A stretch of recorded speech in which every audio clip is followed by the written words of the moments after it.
co-founders. He's the creator. I'm the co-founder, I guess I get to call myself. So this is an Ask Anything conversation for you guys to have with us. And we're just thankful that you guys are here and that you've chosen Burn and that you've chosen to kind of wear our brand and rep our brand and go out there and spread our mission to all of your communities and make real impact on people. So first of all, thank you guys. Yeah, you guys having fun so far? Yeah. So who came loaded with some good questions, some good juicy questions? Like no pressure. We've got video on them, we've got audio on them, and we're gonna go give them mic. So who wants to break the ice? Question number 1. All right, here we go. And as Morgan is giving that to Trey, right? Yeah. One trait of a leader is curiosity. So if you're curious, you're going to find out answers to problems that you have. So be thinking about that as he's answering or asking his question. Go ahead, Trey. So more or less, and I don't think this is working. I think it works, and it's not going to be audio. It's getting really good. He's like, give me the mic. Scream a little bit. And if you could, name and location, that would be awesome. So Trey or Travell, Naperville, over there near Chicago. Yeah. Question of the day is more or less, from the trainer's perspective, do we exceed their expectations, or is there more expected out of us in the near future? Can you elaborate a little bit on that, Trey? In the sense of the way we represent Burn as trainers, kind of more or less keeping the logo and the brand out there in the public, are we exceeding or meeting the expectations of what you want us to represent, so to speak? That's a great question. Yeah, I think there's always. I mean, think about this. It's like, have you ever seen the documentary with Michael Jordan in it? You know how that guy just demanded excellence out of his team even after they won 5 championships? I think great leaders just always continue to demand more and to demand more. And I think it's very difficult to work for people that demand more or work with leaders that demand more all the time. But what the byproduct of that is, you get to become the best version of yourself possible. And so as you get better, my standards got to raise. As you meet those standards, I got to raise them again, because I'm not a leader if there's not a gap from where you are to where you want to be. Because the trait of leadership is you look at somebody that you might want to emulate in some way, shape, or form, and you're going to want to see something in yourself that you don't yet have that they do have, right? And so for me, it's like, back to the Michael Jordan analogy, he said, hey, if you drop the ball, if you passed you the ball and you drop the ball, he said, hey, catch the ball, right? And like his standards were like, you can't even drop a pass in 82 games in a year, right? You can't drop a pass, which is arguably unrealistic. But at the end of the day, unrealistic expectations and those people who are a little bit crazy, those are the ones that are going to demand the most out of you. And I think that's when you know you should follow someone, is if they're constantly making themselves better for you. Morgan, what do you think about that? Yeah, I would say that the demand that Devan and I have on really anyone that's in Burn Nation, but specifically trainers, is how are you creating more leaders underneath you? And I think that's probably where the biggest opportunity that I see when I'm out in the field is there may be one really, really solid trainer, but what are they doing to pour into the other trainers that are stepping on that floor?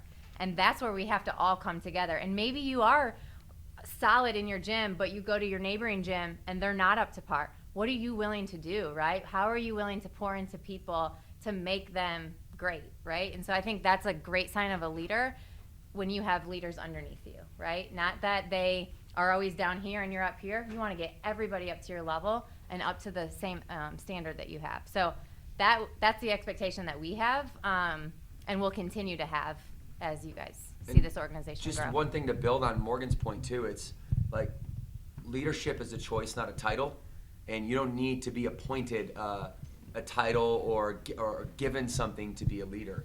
You know, when we stepped into this industry, we were 24-year-old kids. We didn't really know anything, right? We just said, oh, you guys need this industry needs leaders. It needs people that are willing to raise their hand and put people first over profit.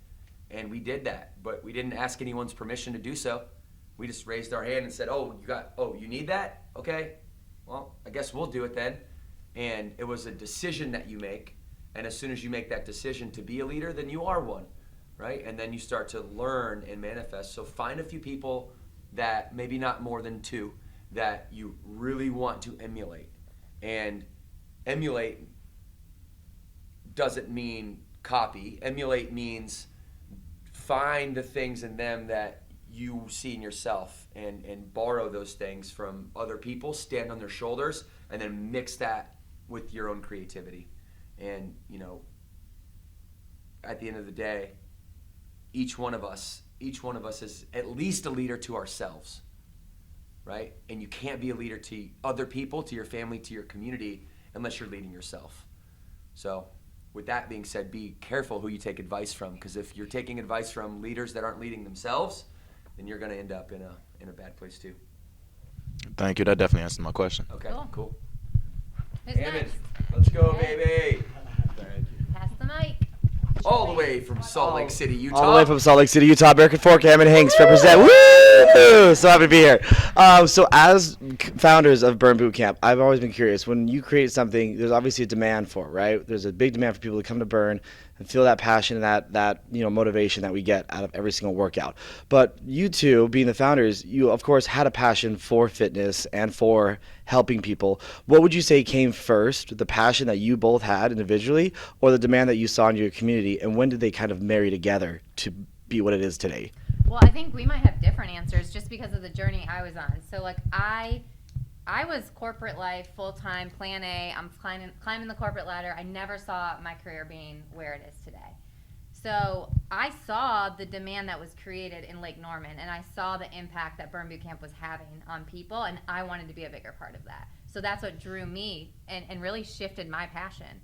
Because I was selling Pop-Tarts, you guys. Like, the healthy life wasn't necessarily something that I was going out every day and bring and home those free speaking boxes, about. and now I'm getting all like the midnight munchies. Yeah, like, I mean, I was obviously healthy, and I loved working out, but I wasn't necessarily bringing that to the world, right? And so that's my answer, was that came first, and I saw it, and I was so attracted to it, which I think probably some of you in here have that same pathway, right? Where you were kind of doing something else and you had a burn journey and you're like, wow, maybe I want to do this more. And then once you get a taste of impacting people's lives and seeing how they walk out better than they came, you're like, I want more of that. And so it's that feedback loop that I saw that pulled me into the direction that I'm in today. There you go. Yeah, you're right. We're definitely going to have different answers, and that's what makes us a great team, right? We're not the same person, and thankfully we make a great business team, because I knew we made a great couple, and then we found out over time that we made a great business team because,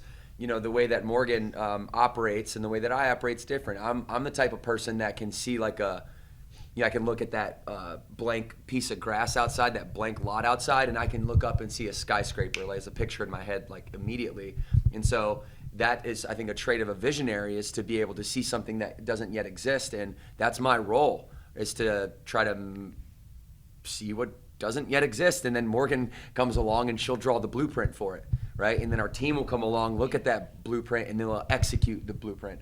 And so, when I first started, to me, it was the seed was planted when I was playing a little ball, and I was traveling in collegiate and minor league baseball, and I was traveling around the country. The seed was planted when I would stay with host families, and I would see how kind of lethargic and non-energetic and, to be frank, somewhat miserable these families were that I would stay with. And they were so gracious by hosting myself and our other teammates in their house. And I was always never like an outstanding athlete, so I had to really work hard to get to the ranks that I got to. And so when I'm showing up to their house, I'm getting up early, working out. The guys that got paid $1 million and got drafted in the second round, they were having to work hard as me. They were more skilled, they were more talented.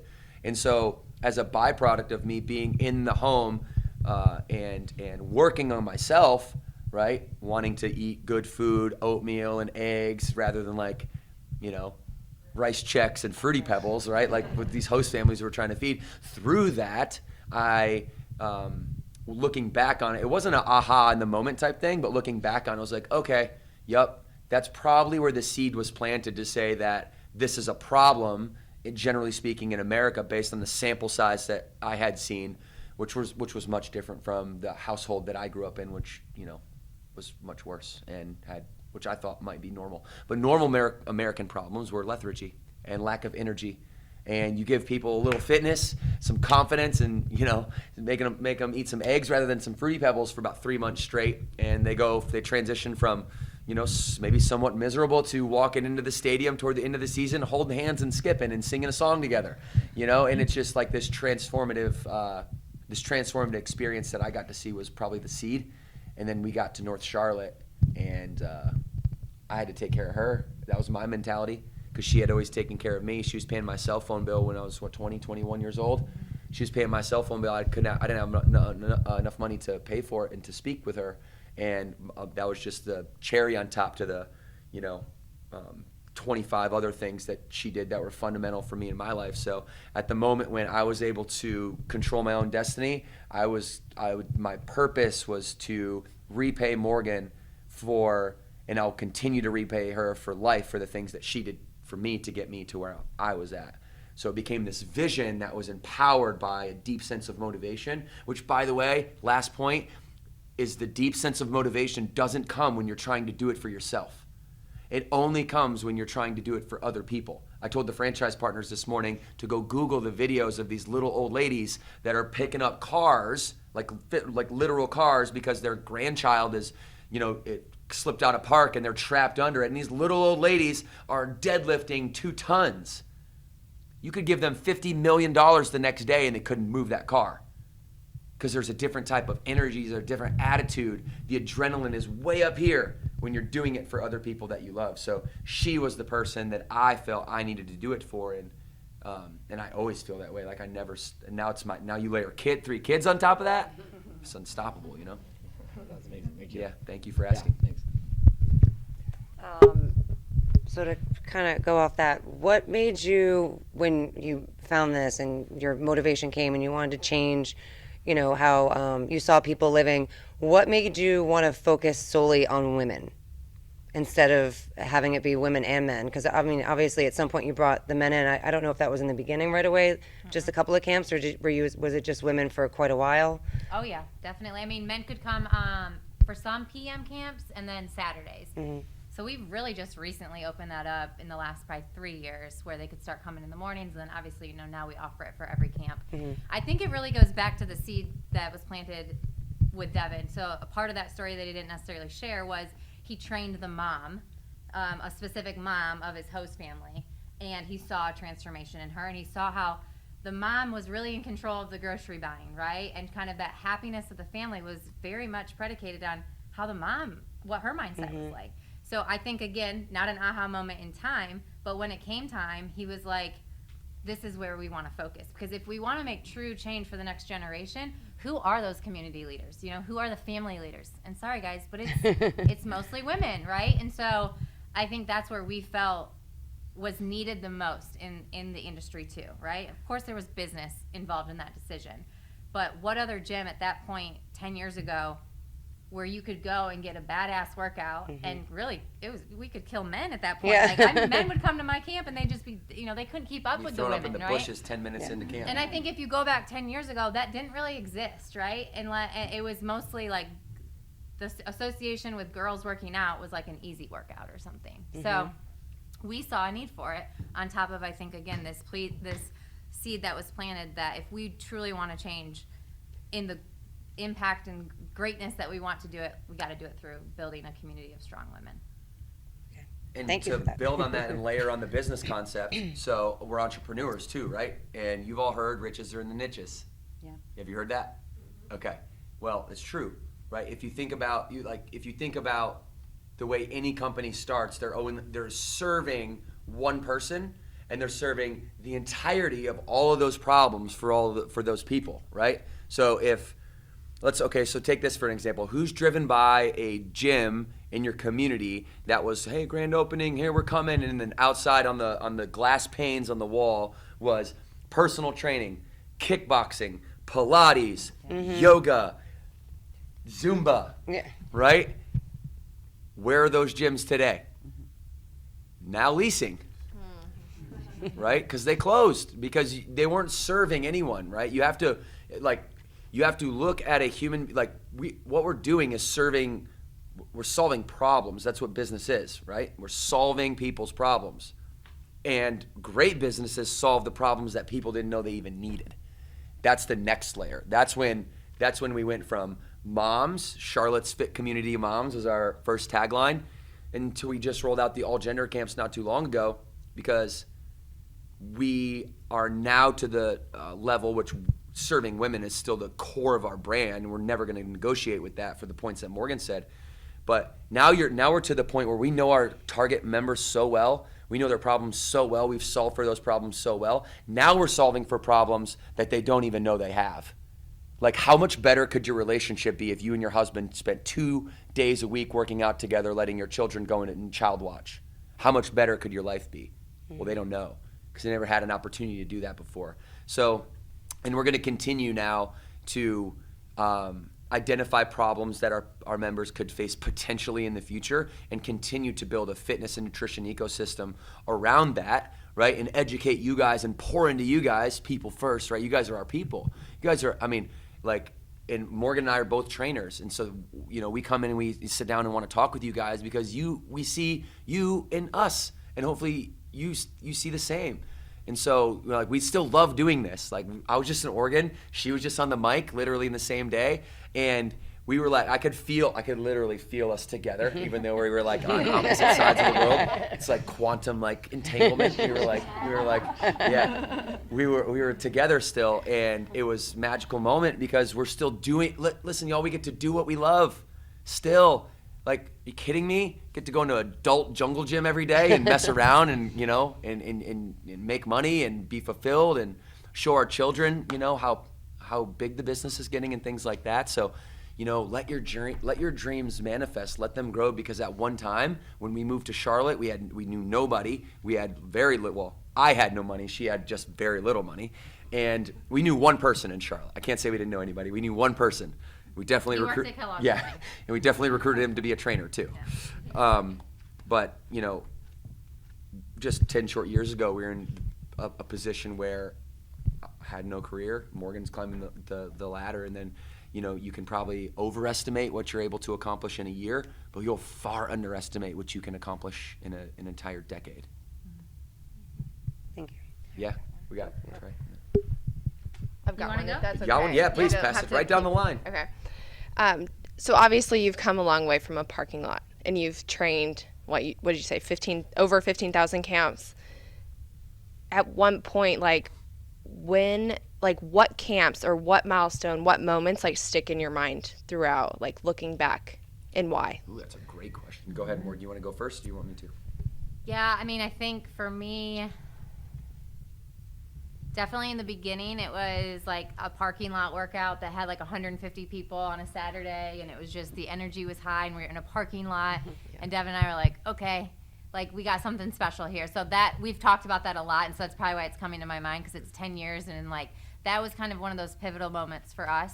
I think for me, something that sticks out in my mind was quitting my job and starting a gym by myself. It was kind of separate from what Devan was doing, and it was my own gym, and that felt so, so good. Another moment is just some of our summits, having everybody together and just seeing the power of what we can accomplish together.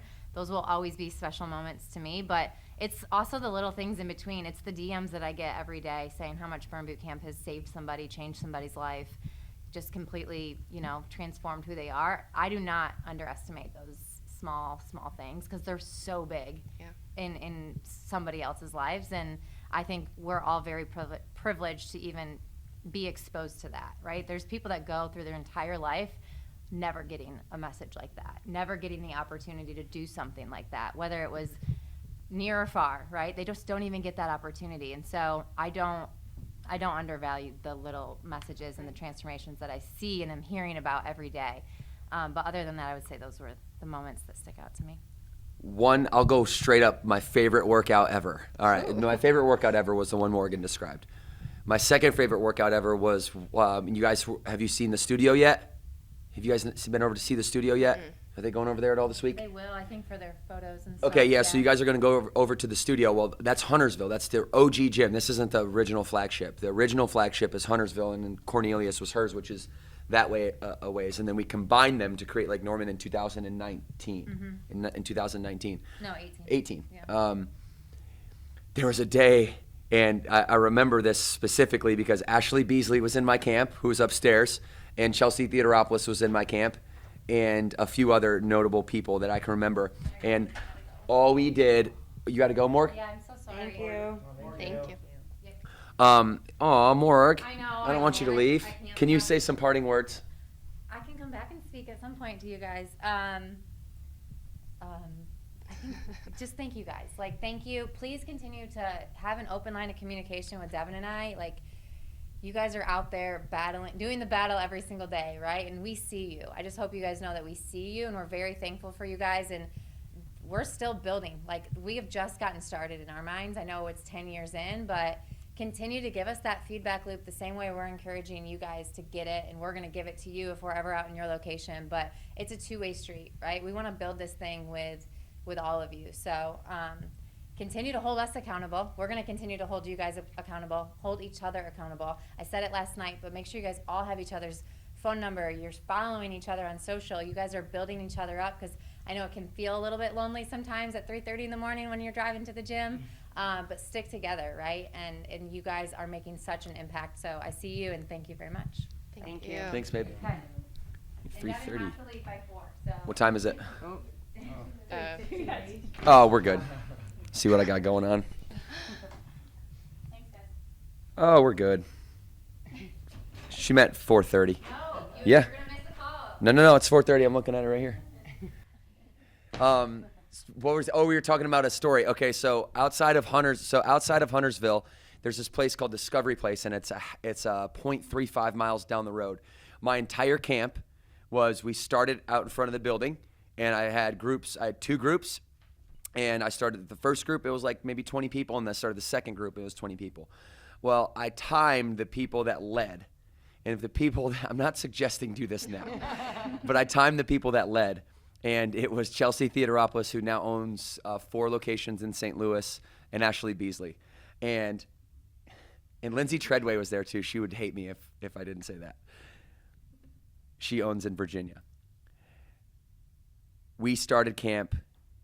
They ran down. They had a time. They ran all the way back. They missed their time the first time. They were supposed to make it in 7 minutes. They made it in 7:10. Okay? I said 7, right? 10 seconds passed. Go again. 7 minutes again. They win again. They come back. 7:25 this time. DK, are you fucking kidding me? I can't do this. Are you kidding me? Seriously, they were getting angry at me. Mad. So I sent them again. And they came back, and this time, that anger, that emotion that was driving them, they got it in like 6:50 on the third time. Right? And to me, that was the point in time where I'm like, challenge equals value as a trainer. If you have a trainer shirt on your chest, then your value is derived from how difficult you are, regardless of how mad they get. They were legitimately mad. And they were only mad momentarily. And they were only mad because they didn't think they could do it. And they didn't want to let me down as their trainer. But they did it. They ran down. They ran back. They made time. And I said, congratulations, you guys made time. And they were so pumped. And then I made them sit in the grass and do unlimited Russian twists until everybody got back. Yeah. And that was like my favorite camp. It taught me, I grew a lot in that moment, because it taught me that what we're really after is confidence. That they weren't there to beat the time. It wasn't about the time. It was about the confidence to ask them to do something that they didn't think they could do, and then watch them do it right in front of you and surprise themselves in a way. And to this day, we still talk about that workout. And it was an emotionally embossed time in their lives where they'll probably never forget it. I'll certainly never forget it. So that was my favorite camp for sure. Which will not be unlimited Discovery Day sprints, will not be in the protocol. But you take that and use that in camps. Make sure that even if people are, getting a little frustrated with you by your demanding of them, just realize that you demand because you love them, right? The more you're demanding of them, because out of love, the more they'll ultimately love you in the long run, even if in the short run they're a little mad. Yeah. And I forgot to introduce myself. I'm Gabby from Pooler, Georgia. Let's go, Pooler. Yeah, shout out. Shout out, Pooler. Oh, sorry. Where are we going? Trey. Sorry. Trey again. So quick question. I don't know if this is a thing already, But if it isn't, do you ever foresee implementation of like meal prepping meal prepping? Because I know a lot of clients or members, so to speak, they either don't touch their nutritional values because they just don't feel comfortable eating the right things, or they simply don't know what to eat. And they always ask, hey, is there any services out there that we can utilize for that meal prepping? Unfortunately, I have no answers at the moment other than it's better off you do it yourself, get used to that, build that kind of lifestyle, so to speak. But is there ever a future where you foresee that happening? Yeah, great question. So you know that fitness and nutrition ecosystem I referenced. So right now we do things in business called alpha. So you have an alpha test, then you have a beta test, and then you'd have a rollout. So right now what we're testing is a burn nutrition coaching alpha test that's getting ready to start here in May. Alpha also means that it's not approved at any other locations besides just the location that it's at, because we want to try to figure that out. But we do see that, Trey, in the long run. We do see our members asking us for elevated solutions. And as we look to solve their problems and we look to open up that fitness and nutrition ecosystem, we will absolutely, at some point in the near future, have burn nutrition coaching, which, by the way, is also going to give you guys as trainers an elevated income opportunity, would be the idea, right? So we believe that you're more effective when you can put one team's name on your jersey and play for one team and have all of everything that you could need as a trainer financially under one hood, so that you can really go in, let's say all in, and represent that location, represent the brand. And, if you love what it stands for, but then you have a financial need on this other hand, well, then you're kind of push and pulled in two directions. So our lead trainers get paid very well. Who's support versus lead? Who's in a support or maybe a part-time role? Okay, so about 40% of us. Who's in a lead role? Okay, then you guys know what I'm talking about. You should have a pretty good salary and a pretty great incentive on top of that salary to go out and to execute and grow your membership base. Well, then you layer in some meal prep, some macro coaching, and a few service offerings. Now all of a sudden you get to take your relationship with those members to the next level. And we've always had this idea. It's just very hard to scale, and now we're at a position where we have the resources to be able to scale it. Okay. So we're testing it right now. So, and also just to caveat off that question myself, would that be an in-house training, like an in-house certification, or would that be something that we go out, get, and then come back, utilize? Yeah, the idea is that we build it in-house, and as you go through this Burn University track, that it's part of it, okay. Right? So you might be coming back to like Burn University 61, right, and getting nutrition certification to go out and coach. Right? But this is just getting started. It's in the idea phase. We'll start May 15th here at 2 locations, the flagship and one other franchise location for the Alpha, and that has no time limit in which we're testing it. We're going to test it until we figure it out. Sounds good. Yeah, Sounds good. Thank you. Thanks. Did you see the leg of this chair? I'm about to snap it. You see that? Would have been so embarrassing. Look, I'm about to fall over right now. It's going. It's totally going. Uh-oh, I'm not going to do that. I'm going to switch this chair out real quick. And we're switching chairs. All right, we're good. We're good. All right. Teresa from Teresa. Kenosha, Wisconsin. So my question, I'm going to kind of go off of what Morgan just said. 10 years in, we're just getting started. What does 15, 20 years in look like for you? I have no idea. The question is, what does the next 10 to 15 to 20 years look like? And the answer is I have no idea. I believe that a 10-year vision should be less than 5 words, and it should be something inspiring that has a big enough dream to fit everybody else's dream inside of it. You guys are ambitious people, right? You got some ex-business owners in here. You got, people who left maybe like an education career to come be a trainer. You got some ambitious people who are putting some risk out on the line to be able to call this brand their home. And so for that, I know that I'm responsible for dreaming so big and so crazy that all of your crazy ass big dreams can kind of fit up inside that, right? And if you want to be a part of this brand for the long run, well, let's go do it. If you want to be a part of this brand for a period of time in your life and this is a milestone for you, by all means, be the best darn person you can be. Notice I don't say be the best employee you can be. Become the best person that you can be while you're here under this organization in which I believe exudes core values and lives them better than most. And so where are we going to be? Listen, I know where we'll be in 3 years, right? I can forecast out where we will be in 3 years.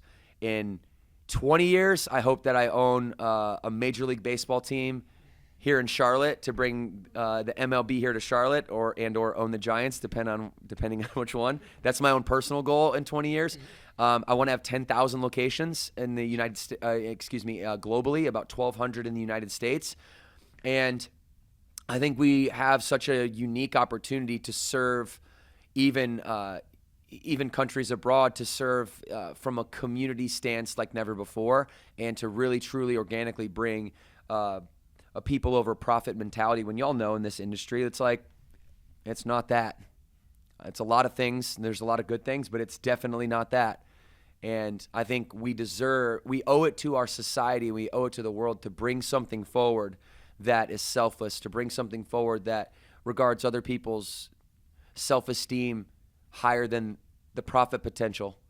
And we're doing that. And we're able to do that because we're 100% company, family owned. Like Morgan and I own 98.5% of the brand, and there's people in this office that own the other 1.5% of the brand.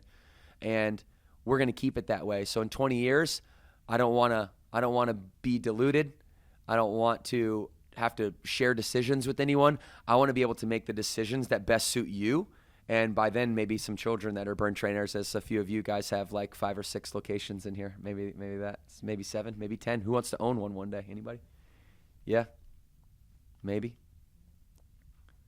Let your dreams out would be my advice. Let them out. I mean, what are you caging them up for? They're there. You get one shot. You get one at bat. Like, what are you holding back? It's like, who cares what people say, how crazy you are? Who cares if they say, oh, you can't do that? It's like, they're right. You probably can't. It's really hard, right? So what do you have to lose? Just go try. And if you fail, try again. And if you fail, try again. And if you fail, try again. And if you keep failing over and over and over, well, you definitely don't want to continue to bang up your head against the wall until you cut it open, right? Shift and do something else. It's like people that say they want to play professional sports. Okay, like I'm all about dreaming big and being ambitious, but I'm also a realist. It's like if you're 5'2" and you can't even make the ball to the basket from the 3-point line, you have no shot at playing in the NBA, my friend. Like, give that up. But maybe you could be the assistant to one of the players. Maybe you could be in the front office. Maybe you could be doing stats. Maybe you could be a mathematician, and you could empower the game that way. And so no matter what your mind says organically, like, hey, I want to do this, I want to be the best in the world at this one thing, realize that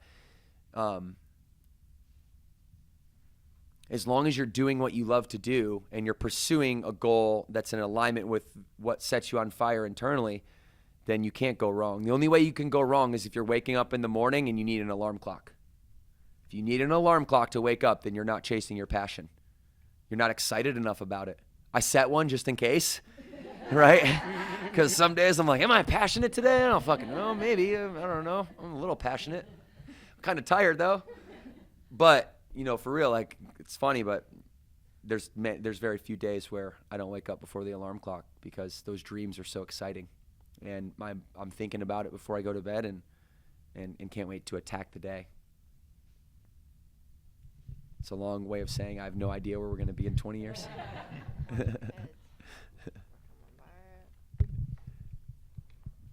We need a cordless wire in here. We're gonna strangle Kristen. Almost. I'm sorry, Christy. Evan, again, hey, you've said so many motivational and insightful things that my mind is racing. I now have, 3 questions real fast I want to throw off you. So I'm sorry. Here we go, rapid fire. Okay, first, you mentioned that you know where you want to be in 3 years. What tools can we look forward to that you guys are developing besides, of course, what Trey mentioned with nutrition? Are there any exciting tools that you can kind of mention with us that are coming out that we can look forward to? Yeah, that's a great question. So I think the most immediate one, which I was just working on a minute ago, partially one of the reasons I was a little bit tardy, is because we are working right now on the technology side of our trainer portal. So it has its limitations, and it's not a great interface at this point. Like, it's better than it used to be, and it's not as good as it will be. But the evolution from now until like the next time you see it roll out, like, we're gonna have feature releases. What's called technology development sprints. We're gonna have feature releases on the trainer portal. So that's where you guys go, you download the workout, and then you administer it. It's going to have cool stuff, like, because here I'll tell you why, so that you have context. So I heard Howard Schultz. Do you guys know who Howard Schultz is? Okay, Howard Schultz is the CEO and chairman of Starbucks. All right, and I admire this man greatly because he built an amazing business on the back of culture. It's not coffee. He's not a coffee company. It's a culture company. And one of the things he said in an interview a long time ago when I listened to it was, hey, Starbucks has 90,000 recipes. And when I first looked at Starbucks and I looked at one menu on Starbucks, there's about 18 different items. Right? But there's 90,000 different items throughout all the Starbucks that have been rung up in their system. And he said, and the interviewer said, well, how can you scale such inconsistency? And he goes, but you're missing the point, because it's not about the product, it's about the people. And if I take away the creativity from the people and I make them only give the 18 orders that are on the menu and be a barista robot, well, they're never going to be able to build those deep relationships with their customers, because one of the 90,000 recipes is, Bonnie's, 3 pumps and, mocha frappe latte cappuccino, right? And or whatever. And if it wasn't for Bonnie, then it wouldn't exist. And so by them contextualizing their drinks to the individual person that was walking through the door, they became a culture who, on the back of creativity, was able to scale. Because don't you want to work for a place where you get to feel valued? And the one way you feel valued is by the creative endeavors that you can bring forth. So when we say, roll out the protocol, what we mean is roll out the baseline of the protocol, and then you have this 90-10 rule where you, for space, for equipment, and definitely and most importantly, mods up and mods down, your workout should look markedly different than the next person's workout, because, yeah, you're getting the canvas and you're getting the paintbrush and you're getting a palette of colors, but the picture isn't painted yet. You get to paint the picture, right? Or you could think about it like metaphorically like a sandbox. It's like we build the sandbox for you and we put a bunch of tools in the sandbox, and then you get to go build whatever sand city that you want. And we will never starve the creativity of you or anyone at our locations, because as soon as you starve the creativity of the people, well, then the culture goes flat immediately, right? And so my point is the technology upgrades are going to empower your creativity. It's going to make you more excited to follow the protocol. It's going to make you more excited to pull up our platform on mobile and then maybe hit the substitute button for an exercise, or hit the rotation or the refresh button, or a swap in, swap out. I like this one, it's a good one, but let me see what else they got. Let me swipe, swipe, swipe. Maybe there's 3 or 4 options that you could choose from. And now I've given you more tools, and then you kind of go through and it's like, okay, dynamic warm up, rotate. Okay, here's a whole nother one. Swap that exercise out. Ooh, that's it right there. Good, great. Let's go to the workout, right? Okay, substitute this one, substitute that one. The rest of these are real fire. Oh, I don't have enough boxing gloves in my gym for that. Let's swap that one out. Okay, and let's go to finisher. And then you get to basically go program, right, without programming. Matt says that really good, I think. So you guys are the talent, right? You're like Lady Gaga, okay? Lady Gaga's got a team of ghostwriters behind her that produce those hits, that write those songs. And then you get up on stage, you take the lyrics, in which you had some control over, and you take the lyrics, and then you take the choreography, and then you take the lights, and you take the ad-libs that you can have on stage, and you perform. You're the singer, and Matt, myself, and Luke were like the songwriters. And so this technology is going to just empower you to be able to use your creative imagination to the best of your ability while maintaining the brand standards. And to me, that's our version of Starbucks 90,000 recipes, is we're going to maybe have 90,000 different workouts, but they're all going to be basically the same. All that. Yeah. Thank you. Question 2 real fast. Very passionate about, your lifestyle and what you're doing, like building this amazing company, but it's all obvious that you're very passionate about your family, your kids. How do you balance your work life with your family life? I believe that children don't care how hard you work. They just care if you're happy or not when you're doing it, right? So if I'm working 15 hours a day and I'm getting up at 4 and I'm getting home at 6 or whatever, maybe that's not the right math, 14, and I'm getting home at 6 and I'm walking in and I'm tired and my eyes are red and I'm miserable and I'm walking in like, oh, and Maxwell's like, Daddy, you want to go play cards with me upstairs? And I'm like, Daddy's tired, buddy.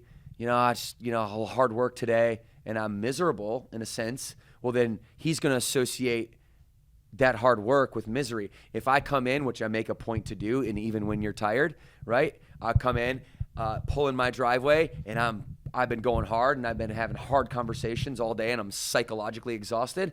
I sit in my car just like I would, like maybe at like 4:30 before like a 4:45 camp starts, and I'll just like slap my face and like get myself ready.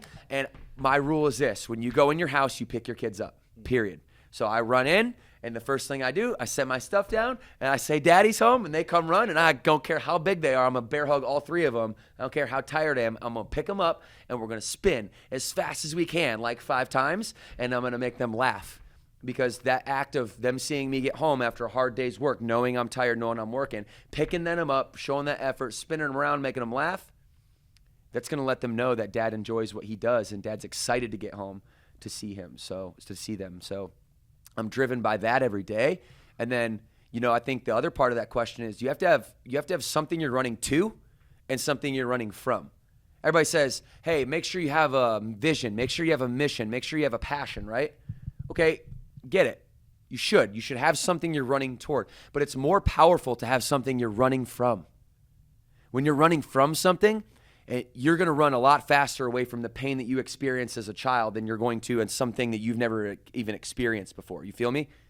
Right? So every day I get up, listen, when I grew up, my mom kidnapped me when I was a young boy. She moved me to 7 different states in 5 years. I didn't have any friends. I lived out of a car for half that time. We moved back to Michigan to my father's home where he's an abusive alcoholic and in and out of prison and been in jail, prison a couple times.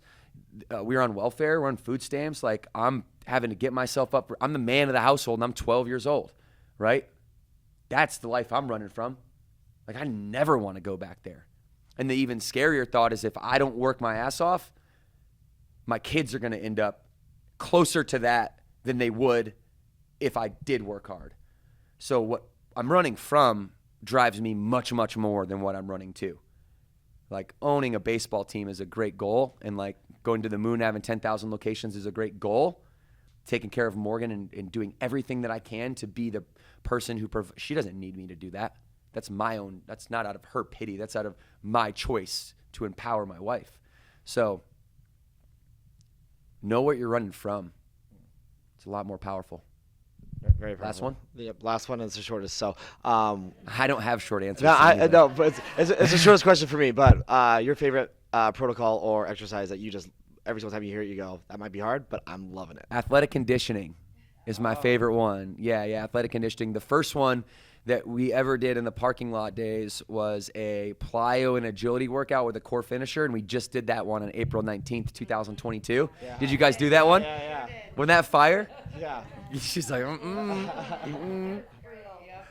Yeah, it was like, It's great to train. yeah, like power moves, and then you try to do like the quick feet. Yeah, that was good. I was happy that you guys all administered that and took pride in it. It was really cool to see everybody taking pride in the first workout, and it just shows me how much admiration you have for me, and I really appreciate that, and I thank you for that.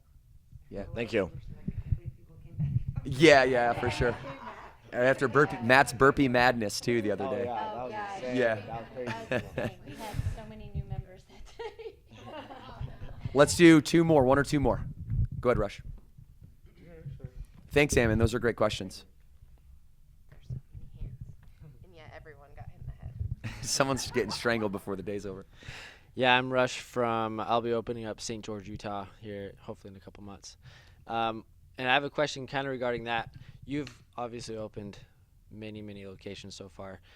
From a trainer's side, I know there's a lot of moving pieces, different people, different roles, things like that. What are some of the things that we could do that's most impactful to helping that franchise grow, with members and building that community? And also, what are some things that are huge, things that you've seen that are stay away from those? Big no-nos? Mm-hmm. So things you should do. Number 1, you're snatching souls on that floor. Listen, there should be not a nice bone in your body when you're on that floor, because members want the challenge. You need to ensure it's relative. Don't forget that little word, relatively challenging, But that administering that challenge and being the person that's okay, you have to be, going back to the story I was telling you guys, you have to be okay with them being mad at you in the moment. To be okay with that. I think I was all over Trey yesterday. Trey's probably like, dude, this guy's all over me all the time. Yeah. And there's probably one or two times where you're like, seriously? Like, isn't there other people? Yeah. Isn't there other people in here? Right? But I needed that though. I could tell. That's why I did it. And Julian Blake also told me to do that. I was not even surprised. Though. Yeah. So definitely, listen, like that's, and I could say that till I'm blue in the face, but like just maximize and optimize that challenge, relatively speaking, for everybody all the time. And then outside of the obvious, the answer is listen. In our focus meetings, we don't need to solve the world's problems. Our members are not sitting down with us for you to have a solution for them. Although I understand that you're driven by the impact, or else you wouldn't be here. But you sitting down with someone in 15 minutes is not for you to help them solve their problems. It's for you to listen and to be somebody who repeats back what they say to you. That's all you have to do. And if you listen and they're able to engage with you in a conversation where it's them talking and you're listening, and the only thing you might say is, that's really interesting and I'm so glad you told me, would you mind telling me more? If that is your interactions for the first 30, 60, 90, 180 days with everybody, you are going to become revered because you are revering others. You are going to become listened to because you're listening to others. You're going to become sought after because you're seeking after others. We don't need to talk to become influential. We need to listen to become influential. And it's so counterintuitive, right? We think we need to get in these focus meetings and talk, and come up with an action plan and then reverse engineer from our goals and create milestones and all. They're not going to do that anyways, for most people.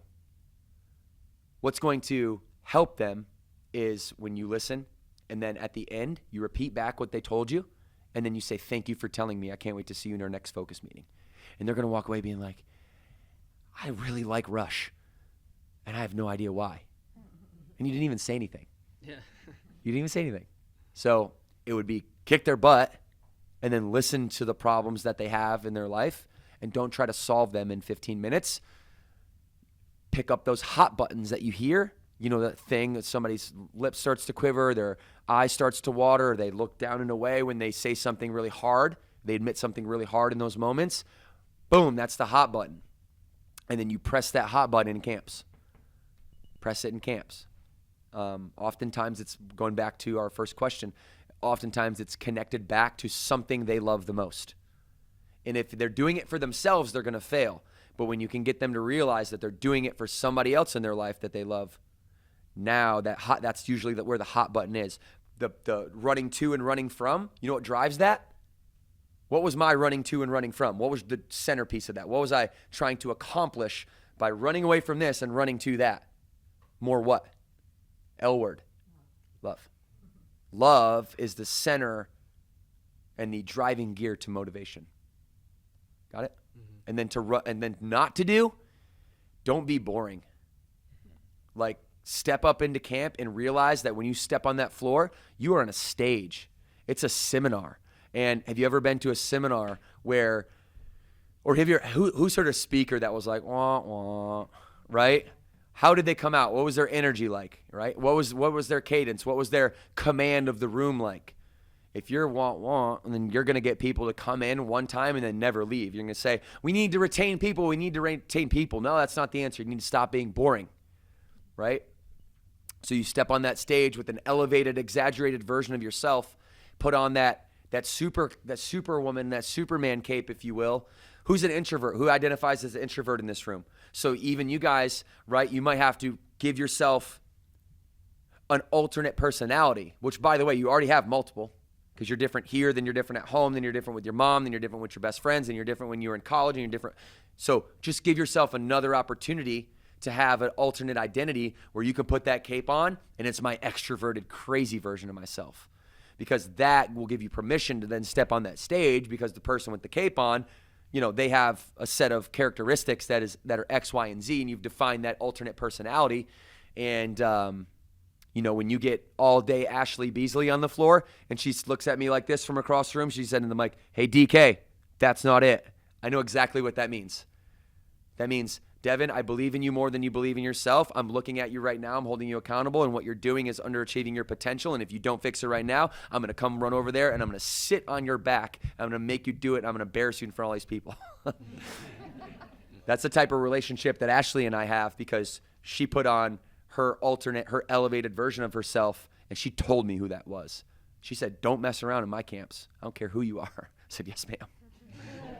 So don't be boring. Awesome, thanks.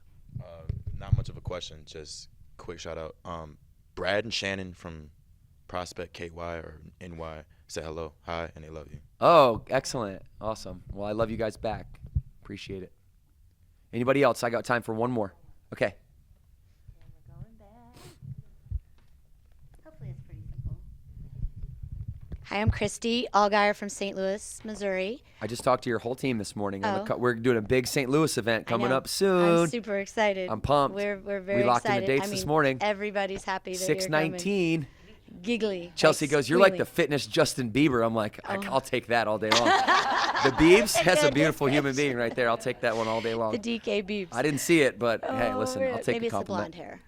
I don't know. So you had to go through a lot of changes, maybe in life. Let's talk just through Burn Boot Camp, though. You built this from the ground up, literally from the parking lot, and knowing you are such a visionary, but also know you have that deep passion, like that can be so seated. Did you ever have a time that was hard for you to make a change in the Burn Boot Camp, in the organization, when you wanted to hold on to something? Oh, yeah.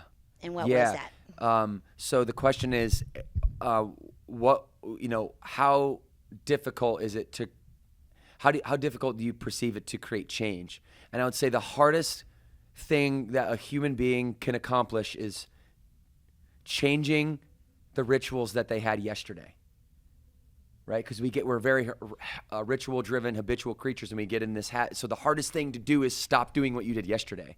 And it goes back to what you're running to and what you're running from, because if that change in the moment, which is going to be painful, that's why people don't do it, right? Because the pain of becoming somebody that doesn't eat all my kids' candy in the middle of the night, that pain of leaving that on the table is greater than the pain of me not feeling like I'm fit or not feeling like I'm energetic. You follow? Mm-hmm. So in the moment, if I have something that I need to change, like going from focus on just all women, like overtly women, it's all we're focused on, to opening all gender, I said no for 2 straight years, right? Because I was fearful of what would happen to the brand, this amazing company that we've built, if we went to all gender camps, and how we really position it as family camps, right? But then the pain of me seeing somebody come in the doors who said, the only way I can come here is if my husband's allowed to come too, and her not having the opportunity to transform her life and having to turn out, be denied, and walk away, that pain was far greater for me to watch and witness that than it was for me to get over my own ego and create a decision that was on behalf of the greater good for the organization, not on behalf of the greater good of the legacy, of my personal legacy. So it was about us and it wasn't about me. And I just stood strong on that we won't negotiate with the soul of who we are, that we can open it up to families, but we're still leading with the empowerment and the confidence shift in women. So yes, it is, and we deal with that every day. That's my job every day. And so you practice it just like any muscle. Who's scared of a change that they need to make in their life? Maybe a friend you got to get rid of, a relationship you might have to get out of, something you have to quit. Like if it's not now, it's coming down the line soon. And I would say, don't let the pain of that change be exaggerated to the point where you don't make the decision. Because you should be listening to your intuition, and you should listen to your gut. And if you know it's good for you, then make the change. Cool? Okay, you guys are excellent. I'm going to get out of here because I'm going to be late again for another meeting, but I wanted to spend the time with you, Stephanie and Jared. I want to see if you guys can say hi to them real quick. Yeah, this is my mobile office right here. I got Steph and Jared on the line. Jared, you there? Steph, you there? Hey, I got special guests for you guys. We're a trainer at Burn University. Say hello to Steph and Jared Worley, everyone. I'm just getting out of here. All right, hey, you guys want to take us out 2 claps on 2?